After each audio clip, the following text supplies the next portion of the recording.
So when I think of Frank Sinatra, I don't think about Frank Sinatra singing songs about Chicago.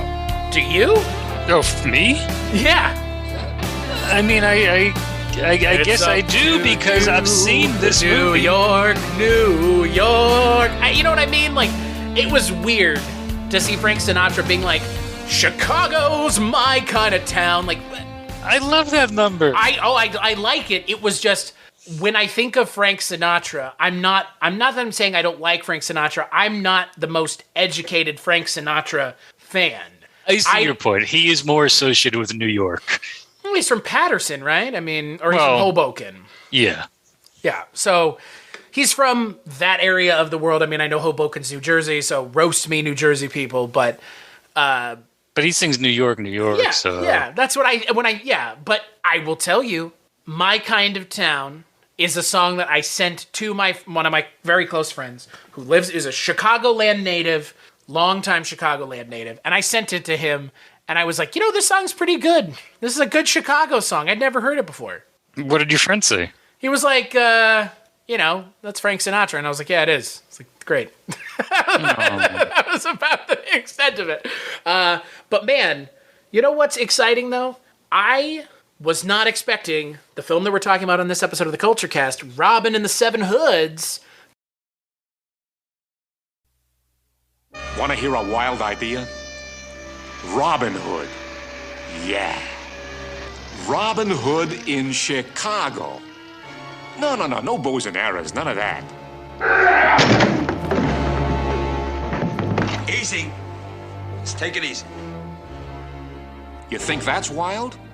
Well, they went and did it. Called it, now get this, Robin and the Seven Hoods. Frank Sinatra is Robin.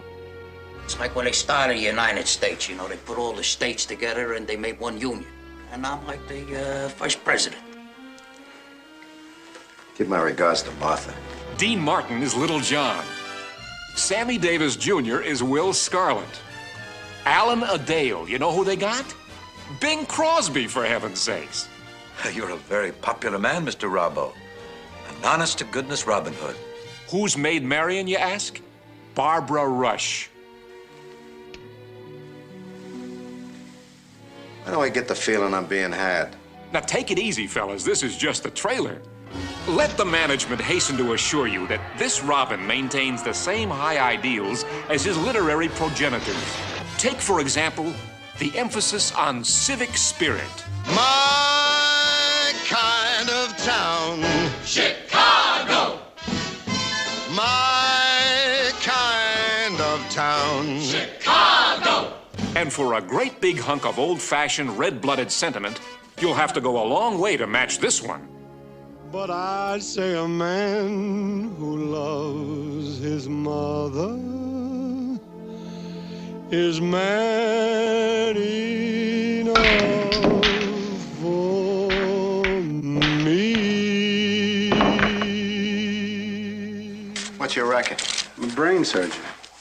What boy wouldn't thrill at this stirring call to the manly art of self-defense? 'Cause no one I know gets such a glow out of bang, bang like me.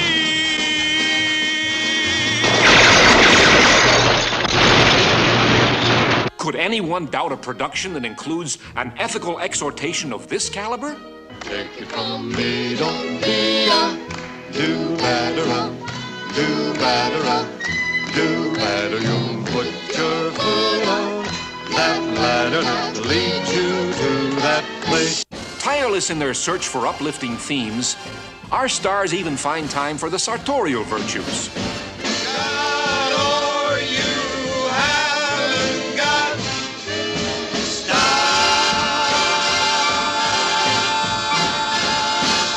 And to polish it all off, a screen full of pretty faces. So she came from Charleston, Charleston. Charlotte couldn't Charleston to save her soul.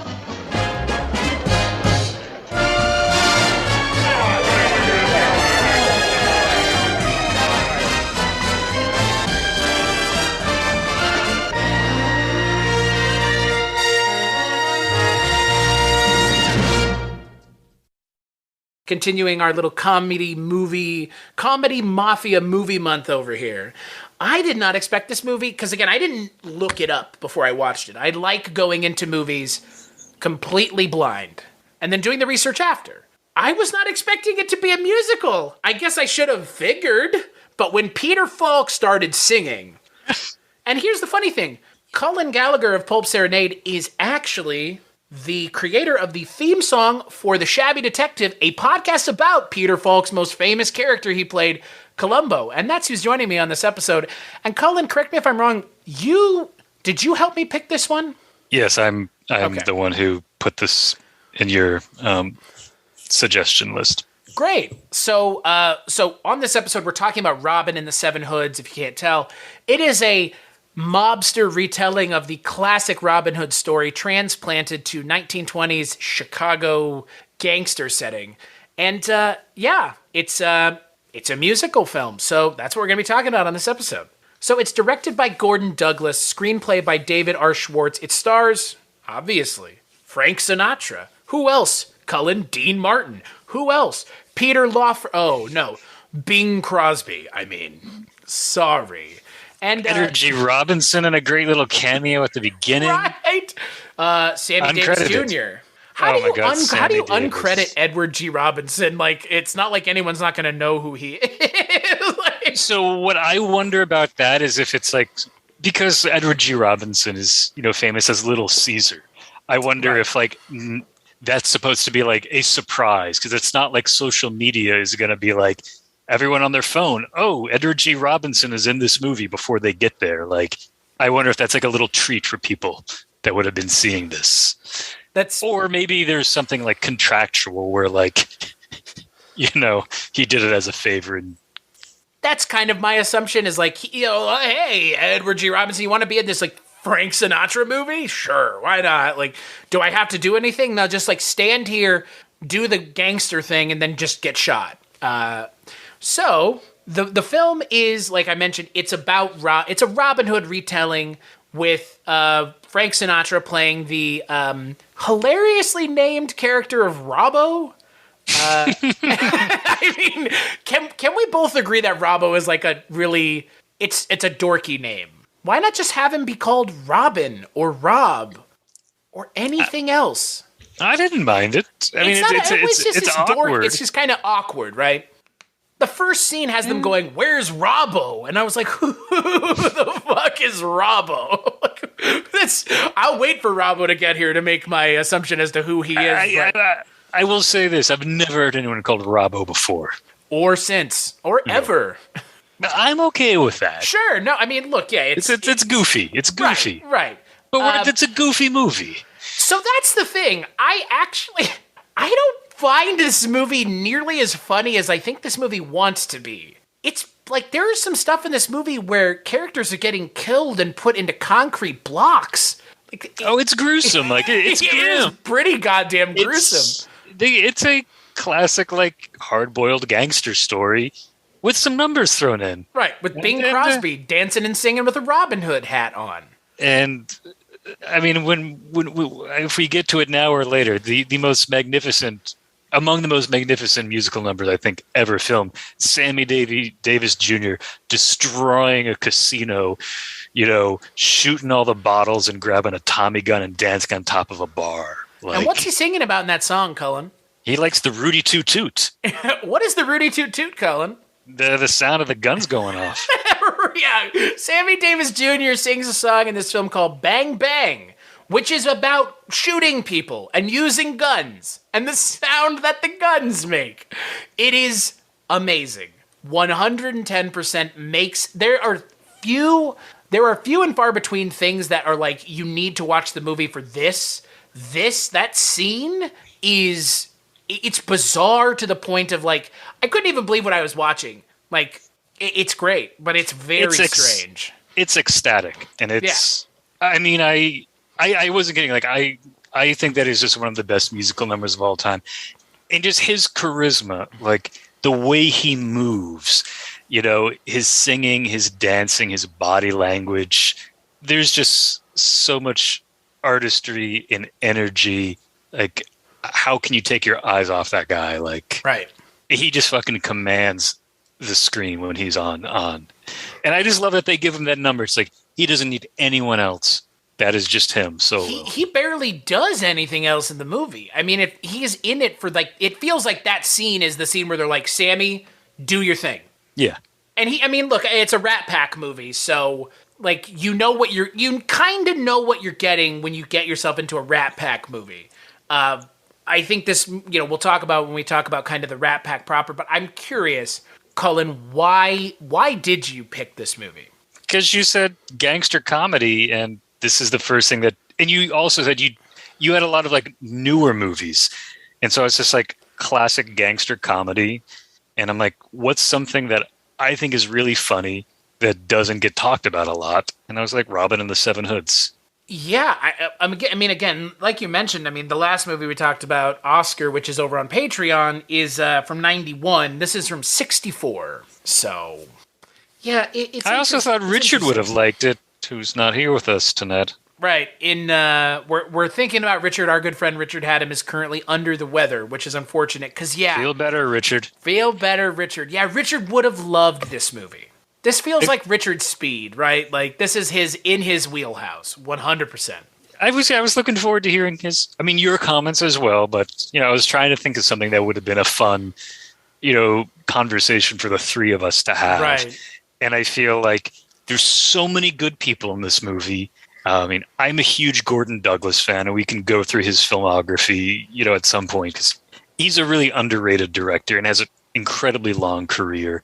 Yes. And then you got people like Alan Jenkins, who's the mobster who's always, his suggestion is always, can someone open the window?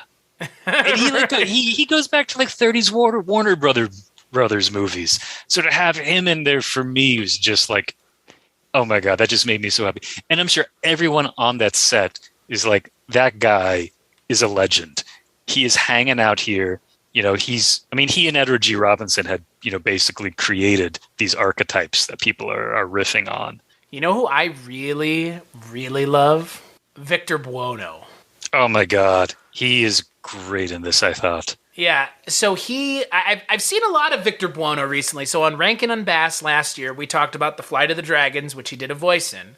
And then also last year, when we did the Patreon month, we talked about Murder Can Hurt You, where he played the like fake Ironsides character. And he's fantastic in that. But in this he's great, obviously, but I love just seeing him in things. Because he just has a great look. His eyes are unlike anyone else's. Yeah, he's so good. And his voice, and he has a presence on screen because he's a big guy. He's a big dude. Like, he's pretty tall. He's a pretty husky guy, and he's given the opportunity to ham it up as the villain in this movie because he's playing Alvin Potts, sheriff, but he's the sheriff of Nottingham. You have Frank Sinatra playing Robin Hood. Dean Martin plays Little John. Sammy Davis Jr. I don't know. He plays Will Scarlet. Right. I'm not super into the Robin Hood mythos, so some of the characters I didn't know they're one-to-one, so I had to look it up. But everybody that's in the normal Robin Hood story is represented here, at least the main characters, and they do something interesting with the Maid Marian character even. Yeah. Like, I would say genuinely shocking decision to take that character in the direction that they took her in. Yeah, she's a gangster. Yeah, she's in a way that at the beginning of the film, when Frank Sinatra meets her, he goes, "Oh, Big Jim in women's clothing." Like, yeah. That's the Edward G. Robinson character who dies at the beginning of the movie by getting shot by everybody. Oh yeah, I just love it. It's like his birthday party. And then there's just a shot of everyone pointing their gun right at the camera. Like, stand up and take a bow, and then they just like blow him away. And again, we kind of mentioned him a little bit, but man, Peter Falk in this movie. I love him singing, and one of the things I like about him singing, and I really enjoy musicals, especially from this era, that embrace the fact that the guy singing might not actually be good at singing. Oh yeah, for sure. But he does it, and he does it in such a way that it's like, he's hitting the notes, but it's like, it's not about the singing. It's about the delivery of the lines in a musical way. Right. He just has this like rhythmic, it's a strange rhythm too, because Peter Falk, no one talks like him. No, right, exactly. But that's what I like about it. It's not like, okay, it's not like I'm going to be getting a Frank Sinatra, or Dean Martin number out of him. He does something totally different. And it's like the first number. It's like, all right, I didn't expect this song to come up. I didn't expect this type of song. Well, and the funny thing is, he looks the least lip syncing of all the people who sing in the movie, and he's not the professionally trained singer. All the other actors are, Sinatra, Dean Martin, Sammy Davis Jr. He's probably the soberest one on the set. Well, there is that too. I mean, yeah. To say that the set for this movie was probably insanity is underselling it. Because again, it's a Rat Pack movie. You get all those guys together. What were they known for? They partied. Right. Exactly. And this is right in the middle of Kennedy getting assassinated. Sinatra's son was kidnapped during Right. the making of this movie. Sinatra had a massive fallout with one of his best friends because of this movie, Peter Lawford, who I mentioned at the top jokingly, he's replaced by Bing Crosby, essentially before the movie really even gets going. And it's interesting because, again, talking about actors or singers playing roles in movies, Bing Crosby playing against type, big time.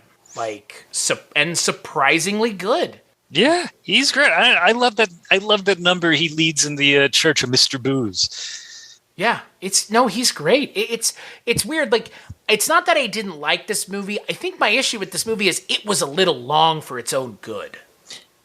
Yeah, it's just over 2 hours. Yeah, it's like 2:05. I think it could have been cut to like 1:55, 1:50. Kept it going a little.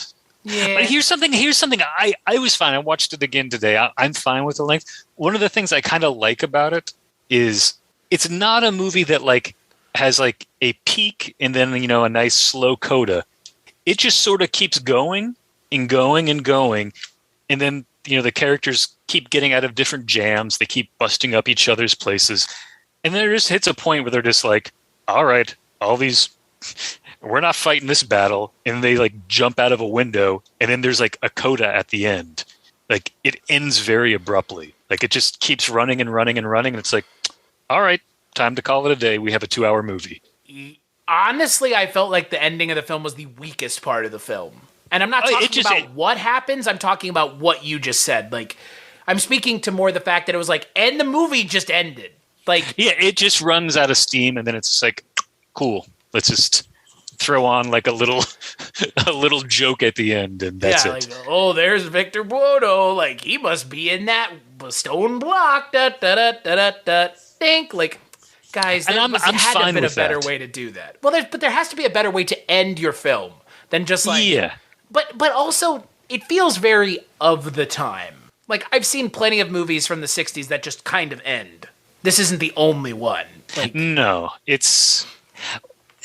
What I do find also interesting is this is sort of, basically the end of the golden era of the classic Hollywood musical. Right. Because like Viva Las Vegas in some ways is sort of seen as, kind of the last great musical in some of that era in some ways. And this is right around the same time. And I think Hollywood was going through a period of, well, what the hell do we do? Do we keep redoing what we did in the past? Well, studios are kind of having trouble, with finances, stars are changing, what the audience wants is changing. And I think this is a good example of like, well, what are we doing? And I find it really interesting for the ways that it embraces the past, bringing someone like Bing Crosby back. But it's also like the twilight of Crosby's career. Right. This is one of the last films he does. Yeah, and it's like I had mentioned, it's an interesting role because it's not the role when someone says Bing Crosby's in this movie.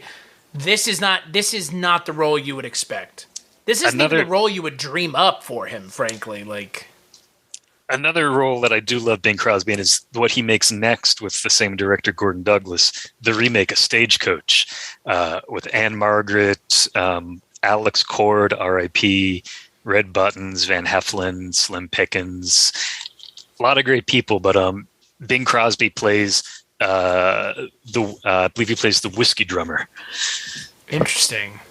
And it's another sort of like cameo part, like in a bigger ensemble. Huh.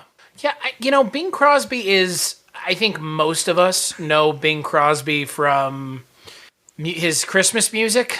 But yeah, White Christmas, High Society. I mean, did he win the Oscar for The Country Girl? Nominated. Definitely nominated. He won for Going My Way. Yeah, another TCM staple. The road movies with Bob Hope. Right. And, again, everything else, Bing Crosby aside, Bing Crosby recently, obviously lots of not so nice things come out about the man. Unfortunately, I've tried not to let that color my feelings of him on the film, but sounded like very much a man of the 60s, of that generation, as it were. Cruel, not cruel, cold and not there because he was always busy. Yeah, that's what I've heard. Yeah. But, again, he's very charismatic on screen, playing, again, an interesting character, playing the Alan Dale character. And I would have liked to have seen Peter Lawford in the role, but I think having Bing Crosby just makes this film it makes it feel a little special. I like that his character sort of comes halfway through the movie. He's not there from the beginning. Like, it's a nice, midpoint surprise. Right. Yeah, and they have to make it believable that a guy like him, an upstanding guy, would get involved with these, quote, this unsavory element of mobsters. And it's believable. I found his reasoning and motivation in the film to be believable. That he's, trying to do the right thing by these charities and trying to do the right thing by this orphanage. And, he wants to do the right thing with Robbo's gang as opposed to because Robbo's gang's obviously, giving to the poor from the rich, Robin Hood, so it's like he's the PR man for Robin Hood, and it's a really interesting twist on that story. And it's also because it's an accident. Right. Sinatra didn't want to do that. It's the daughter was paying him for a murder that he didn't do.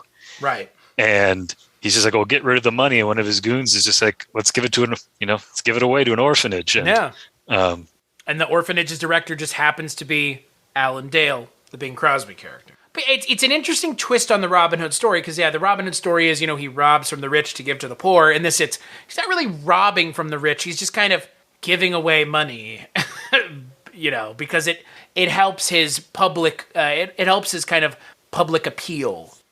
Someone could do an interesting twist on that today, because, watching it today, I was really, noticing how much this has to do with public relations, and it's all it's, you wouldn't say social media, but it's all the people have the signs, they like him, they're in support of him, he doesn't want to you can't upset the fans, you can't the fans are it's even Peter Falk is well, we can't touch him, he's too popular. Right. It's that perception versus reality thing.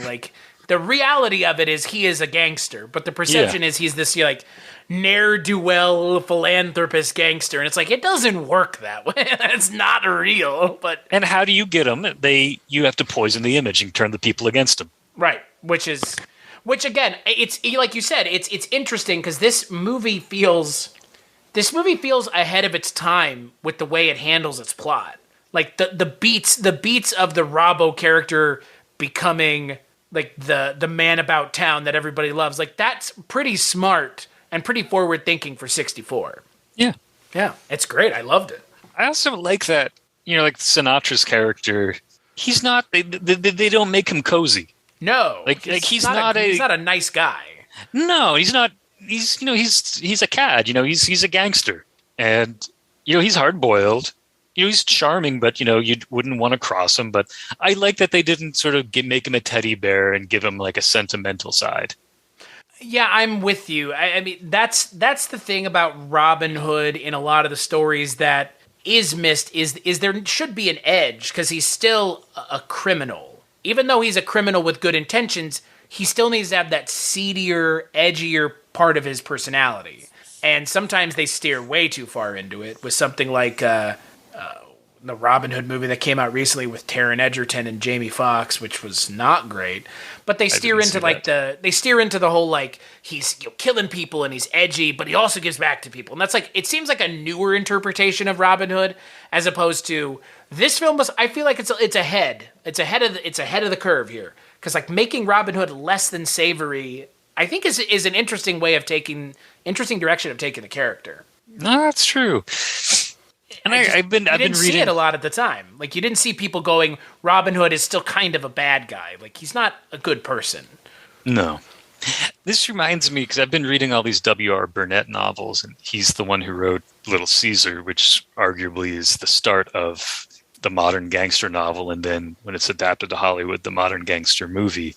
And so much of the archetypes that he creates in the novel and then that are recreated in the movie still hold true today.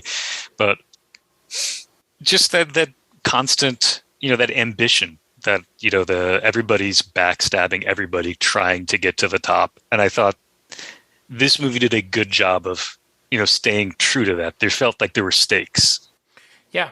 Like, and especially I like the twist, to give anything away. Sorry if people haven't seen it. After Sinatra wins a trial, where they tried to, frame him for murder. I thought the movie could have realistically had him lose the trial. Like the stakes felt that real to me. I thought dramatically that was a possibility.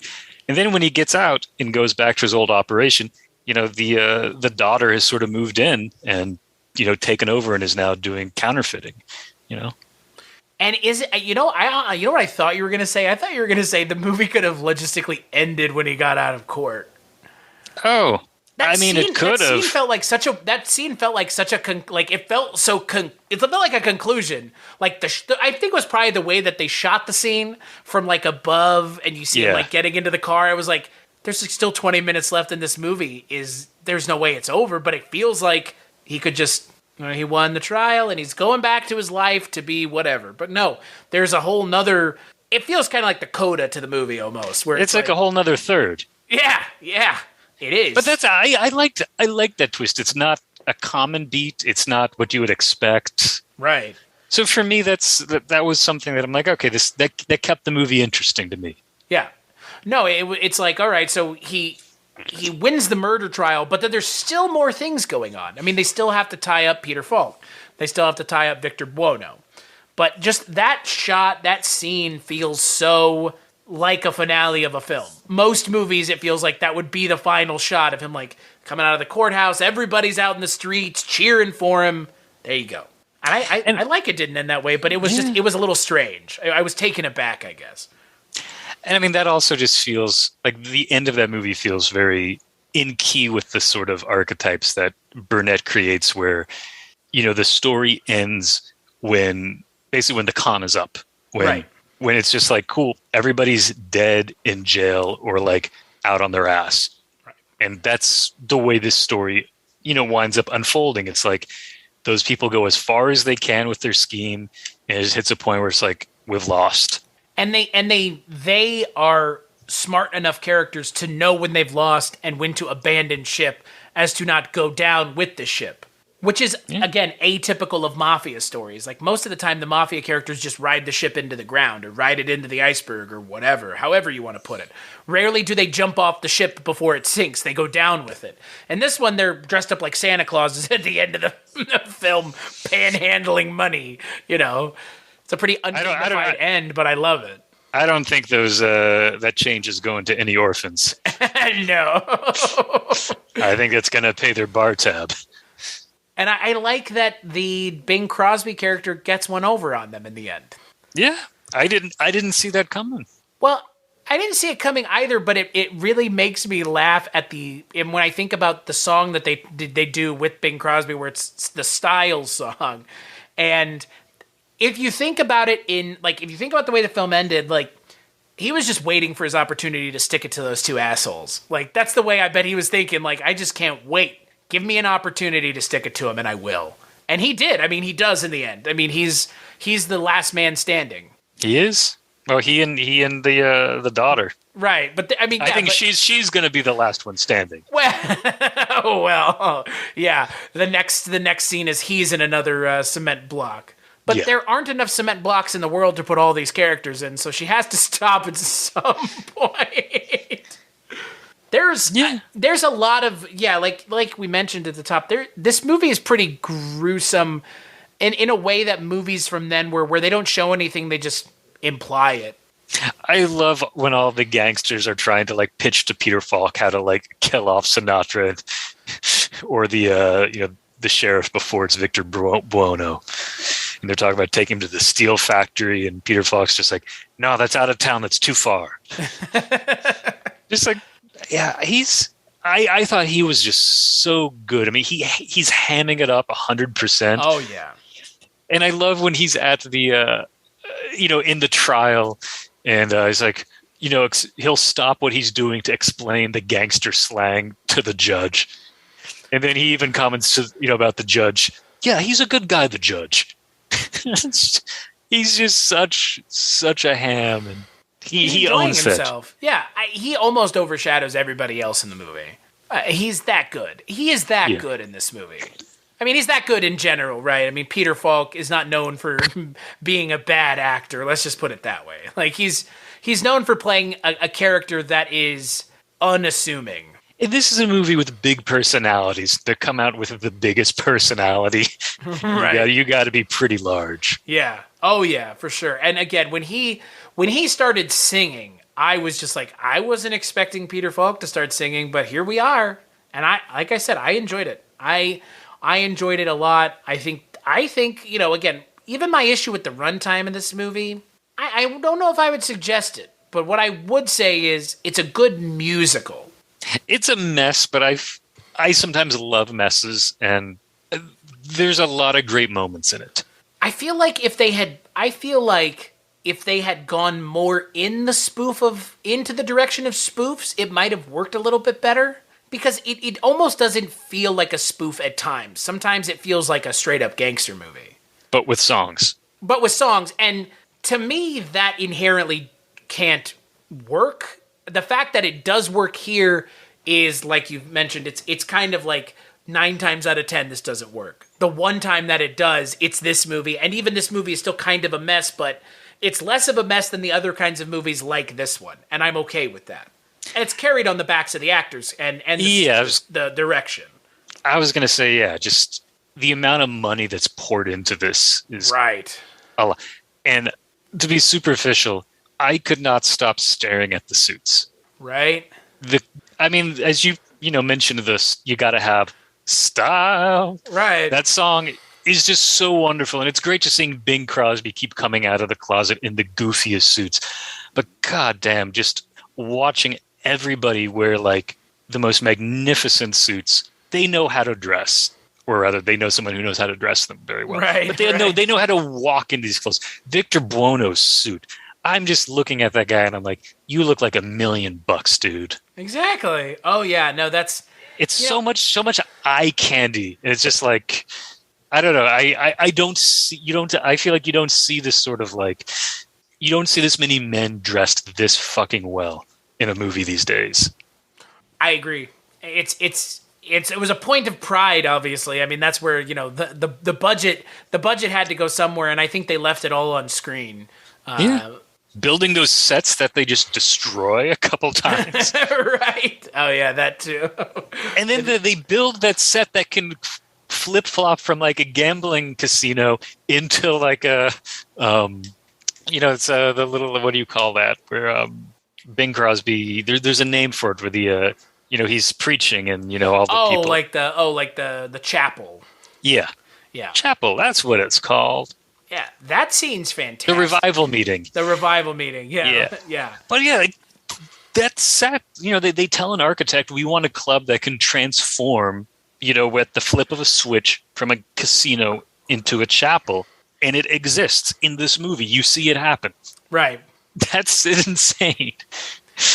I think for me, other than the runtime, my other big kind of issue with the movie is wishing that Dean Martin and Sammy Davis Jr. had more to do. And I mentioned it when I was talking about Sammy Davis Jr. with Bang Bang, and Dean Martin gets his own solo song. They only each get one solo song if you're not Frank Sinatra. It's unfortunate because I know Sinatra's charismatic. They have to tone down his charisma in this movie so that he's a little bit more rapscallion than, old Blue Eyes. But I don't understand underserving two actors who are just as charismatic in Sammy Davis Jr. and Dean Martin. I think there's just too many people. I know. I agree. I think that's too many people, too much plot, a little overambitious. I think. I like that. I like that everyone gets their that Dean Martin number where he's playing pool, talking about his mother, and singing. It's just that guy is just so cool. Yeah. Just so smooth, and it's a quiet song. It's not a big bombastic number, which is also a little unusual. Right. Everybody else, the Sammy Davis Jr. number, that brings down the house. The one you talked about, Sinatra out on the steps with all the people and the camera angles. The Dean Martin number is just, they turn the lights down low. He's just moving around the pool table. It's an unusual musical number, especially for someone like him. Exactly, and that's and for me, again, I know what Sinatra's capable of. I wanted to see Dean Martin and Sammy Davis Jr. because you were talking about fucking Blind Spots recently. The Rat Pack stuff is not something I've seen a whole lot of, so I was hoping that this would be more Rat Pack and less Sinatra with his pals kind of hanging around. Because Little John is not a small character in the Robin Hood story. He's Robin Hood's right-hand man. Yeah. And I'm not sure if I would go as far as to say he's not given anything to do, but he's not given as much to do as I would expect a character like him would be. His main role in this movie is to, provide the idea that they should go bust up Peter Falk's casino. Right. And then at the end, he's sort of involved with, the daughter getting involved with the counterfeiting. Right. She tries to she tries to grease him up so that he will be the next victim to fall prey to being put into a cement block. And he's like, I'm with Robbo. I'm not with you. Nope. Yeah. But that's it. That's mainly that's why he's there. And Sammy Davis Jr., I feel is given even less to do. It's unfortunate. Yeah. It's unfortunate, but that's, of all my issues with this movie, that's my big one, is it is kind of the Frank Sinatra show, not so much the Rat Pack. Maybe this is the way all the Rat Pack movies are. I haven't seen enough of them to have an opinion. I'd like to see them all again. I felt happy seeing all of everybody on the screen and getting their numbers. So maybe having seen them all, it's a different perspective from you who haven't seen a lot of them yet. For me, this was just pure pleasure, just again seeing Alan Jenkins, getting a little bit of Edward G. Robinson. It's just so many wonderful mugs. Oh yeah, the looks, the faces on these guys, right? So just, oh my lord, just they have that look, right? They look convincing. Yeah, just like in Oscar, this. We were saying with Oscar, it's okay, this is played straight, and it's just well, Robin and the Seven Hoods is played even straighter. Right. Yeah. This is. I'm not gonna say it's not played for laughs, but I don't think there's not a lot of laughs in this movie. Well, it's not Screwball. No, it's not even funny, really. Oh, I thought all the Peter Falk stuff was a gas. Well, the Peter Falk stuff is funny, but I don't think anything else is funny though. Is kind of what I was getting at. There's some comedic stuff, but it's not funny the way Oscar was. And again, it's funny in more isn't this absurd kind of way. I see your point. I do think it takes what would have been the gangster plot, the classic gangster plot, and hoax it up a little bit. I feel like the Sinatra, Rat Pack stuff, that's more serious than the Peter Falk side of things. Yeah. I agree. And I feel like I love the Mr. Booze number. To me that's funny as hell. Yeah. I can see what you're getting at. Yeah, I would agree. It's just again it's tonally a mess, I would say. How many movies have I really liked on this podcast that are totally a mess? Quite a few. Quite a few. I don't think the Owl movie was a tonal mess, but I don't think either one of us really liked the Owl movie, so maybe that one. I felt very uncomfortable with By the Owl movie. I still don't know what to make of it. I like how of all the things that I have had you watch for this show, the Owl movie was the it's the one, folks. It's a strange movie because I don't watch those types of movies. No. It's just like I don't know what to think of them. Whereas something like this, maybe it's a little more of a deep cut in terms of where it is in the canon, but it's a strange movie. And I like a strange movie that even if it doesn't always work, it goes for something. Sometimes it lands a few of them. Yeah, and like you said, there is part of me that appreciates when a movie does something different. And it's not part of me, it's a huge part of me, because who doesn't love movies that try something different, right? There's probably somebody, whoever the ideal viewer that's Marvel is plotting for their next movie. Oh, taking him to task. All right. I mean, it's fair. I guess I like some of the Marvels. I like the Marvel stuff that goes outside of the box. I love MODOK. I think that is hilarious, that show. I haven't seen it, but I've heard good things. I thought WandaVision was terrific. Do something different for a change, right? Yeah. I tried watching Hawkeye, and I loved the comics, but that first episode, I was like, this is what you have? You're not leading with... If you're leading with your strongest episode, this isn't much of a hook. Also, that comic run that they based that series off of is too good to adapt it into a show. Yeah. It's too... why are you even trying? I'm sorry. I mean, we're completely off topic, but I, like yourself, I watched a couple episodes. I was like, I'm just going to go read the comics. I'm going to go read that run from mid 2015, 2016. I'll go read that. This is what they're ripping off, and it's Pizza not as good. Pizza is my business. That's one of the comics that turned me on to comics. Yeah, I'm curious when we think about Frank Sinatra. What is the Sinatra Rat Pack movie? What is it? What is the Rat Pack movie that people think of? I think he has actually a pretty extraordinary filmography. When you go through it, the number of great movies that guy made. Dirty Dingus McGee. And I like it. I just like the name. Who wouldn't like the name? Come on. So Dirty I'm gonna go Dingus McGee. Oh, I forgot. He's in Reveille with Beverly as himself. Okay. So, I mean, you got Anchors Away, On the Town, From Here to Eternity. Suddenly, the movie about the assassination is terrific. Young at Heart, I love. Guys and Dolls, Tender Trap, Man with the Golden Arm, High Society, Joker's Wild, Pal Joey, Some Came Running, the Vincent Minnelli is amazing. Never So Few is all right. The John Sturges, got Ocean's 11, Sergeant's 3, another Rat Pack. It's like a Western take on Gunga Din. Manchurian Candidate, 4 for Texas, another Gordon Douglas movie. None But the Brave. We're only up to 66. This guy's made. Still got and I'm leaving out a ton. You still got Tony Rome, the detective, Lady in Cement.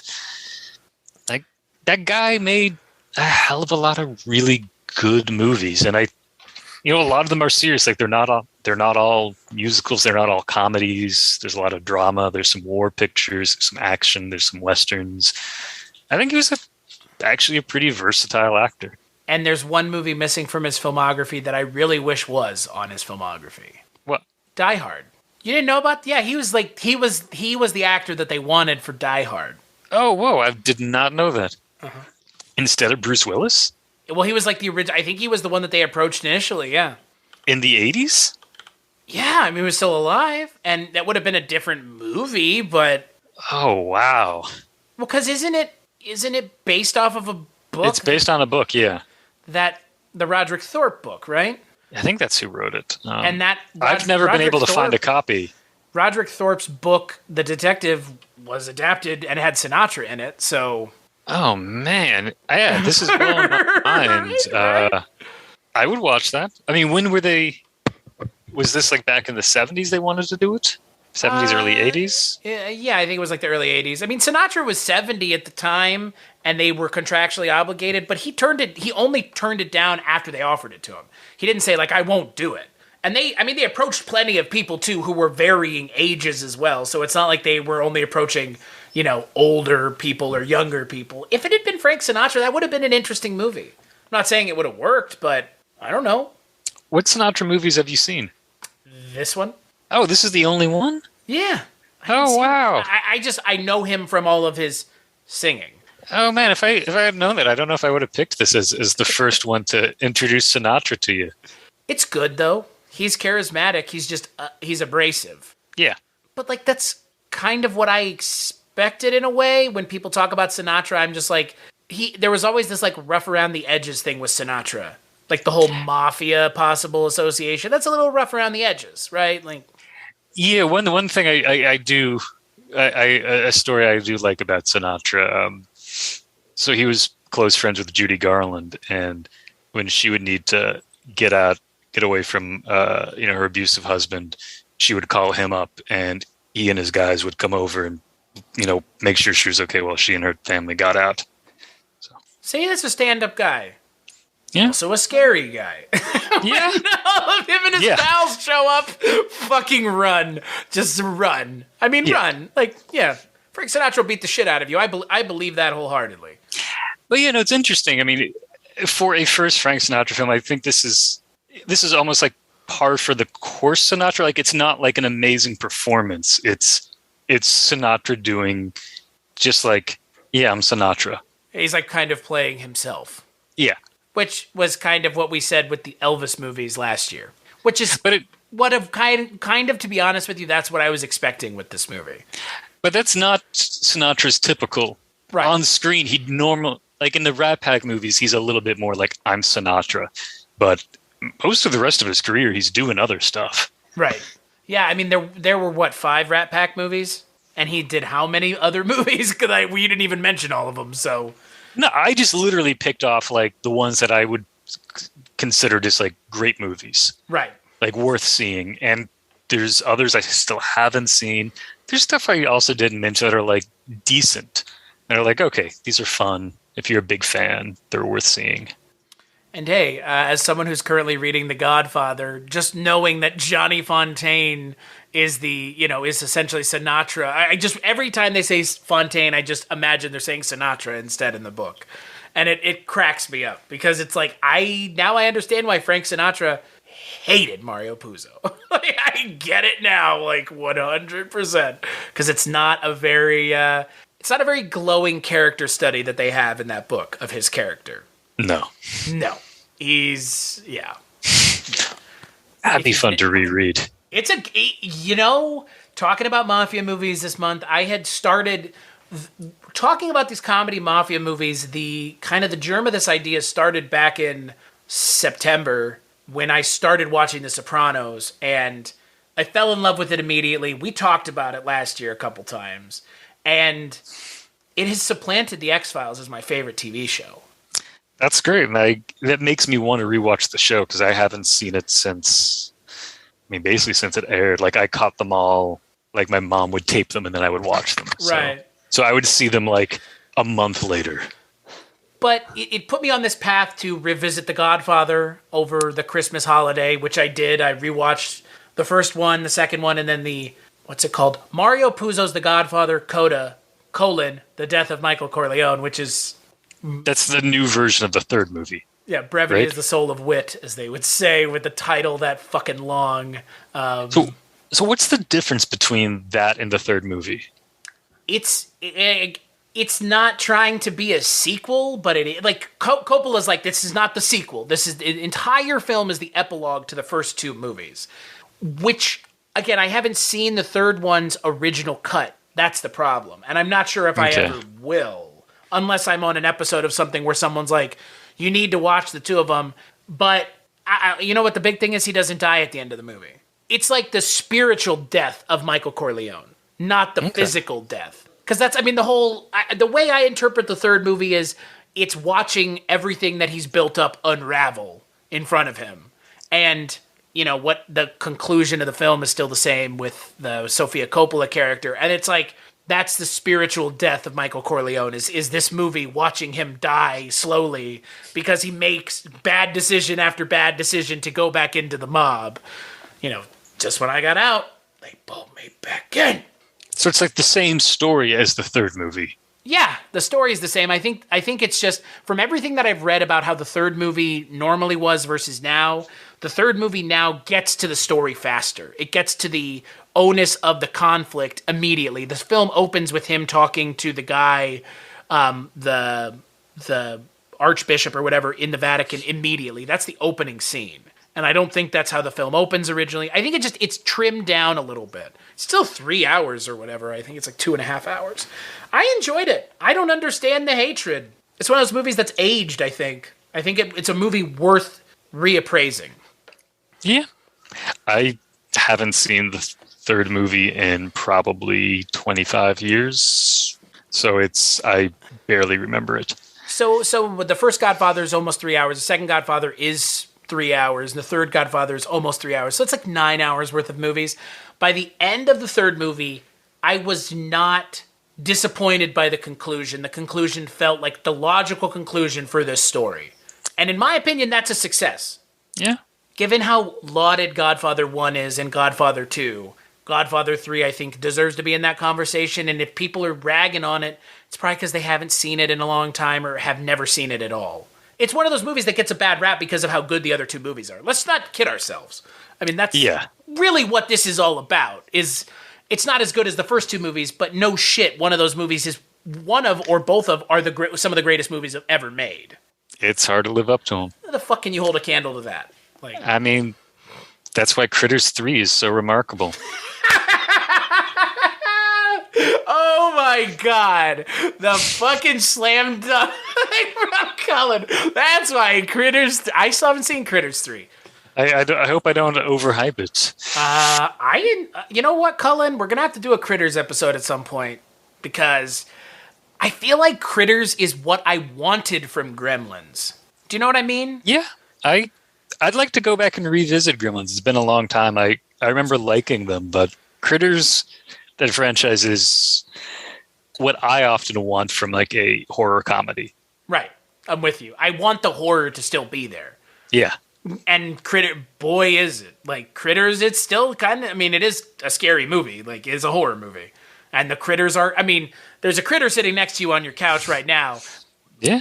And it's cute, but, like, they will still kill you. Oh, hell yeah. Those teeth. Those teeth are meant for chomping. And the fact that they're called Krites is just, it really is. Just like hang a fucking lantern on it. Scene 1, ladies and gentlemen. The Krites. Oh, boy. So Cullen, would you suggest Robin and the Seven Hoods?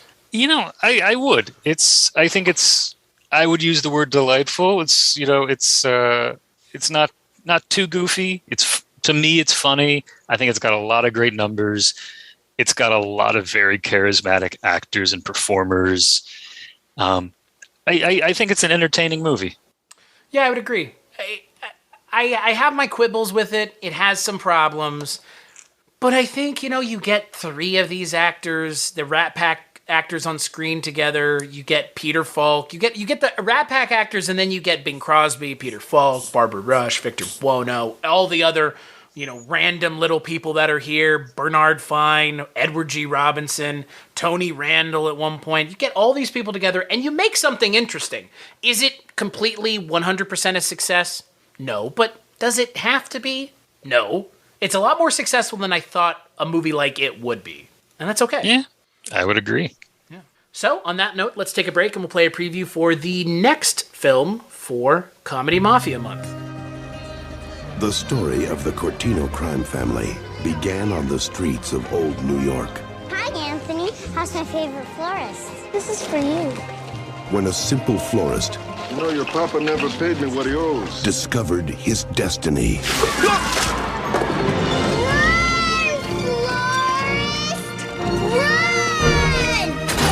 From these humble beginnings, he rose to become the head of a mafia empire. Anthony, they're criminals. I'm not my father, Diane, just as you're not your father. If we were our fathers, what we did last night would only be legal in Arkansas. Until one day, his past caught up with him. Say hello to my little friend. How bad is it? You lost a lot of blood, but we found most of it. Oh. A while ago, I was shot 47 times. It really got me thinking. How lucky. Touchstone Pictures invites you into a dangerous world of ruthless men. Boogie, boogie, boogie. They're murderers. Criminals are people too, Diane. If you prick a murderer, does he not leave a blood trail all the way back to his Rockingham estate? Powerful women. Bang! Torrid romance. You don't own me, Anthony. That's why we don't have nice things, Pepper. Get out of my life! And a crime wave that's taking the nation by storm. El Nino. This summer, behold the underbelly of the underworld. Jane Austen's Mafia. What's your name? Diane. Like me. I named him after his mother. I'm a mother?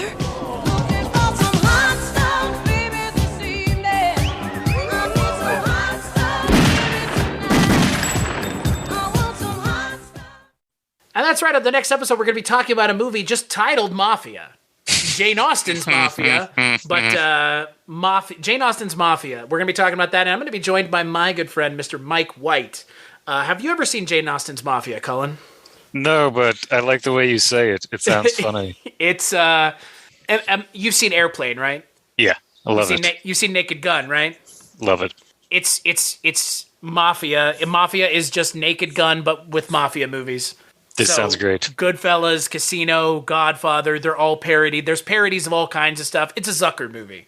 It's, in my opinion, the last great Zucker movie. So if you've never seen it, definitely check it out. Make sure to show up for the next episode. If you've never seen the movie, you should watch it beforehand. Because it's a comedy. I don't know how we're going to talk about it, because there's a lot of sight gags. It's replete with sight gags. But until then, Cullen, where could people find you if they were looking? I'm at www.cullengallagher.com. That's got links to my new albums, new pieces when I publish them, and then you can always check out my blog, pulp-serenade.com. There's one new post. I'll have to do one for 2023, but there's one new one for this year. There you go. I mean, hey, averaging one a year. Maybe in a couple years it'll get up to 2. Who knows? As long as it's 1. Yeah. There have been years where I didn't post anything new, so yeah. Keep the bar low. And as for me, you can find me over at cstachiw.com, cstachiw.com.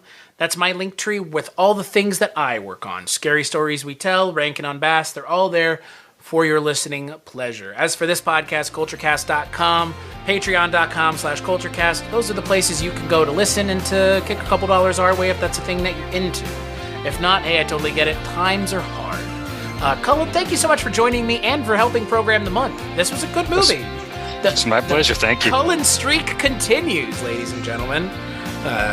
We're batting, I think, 10 for 10 or whatever it is. So, thank you for having me on. It's always a pleasure. It's my pleasure.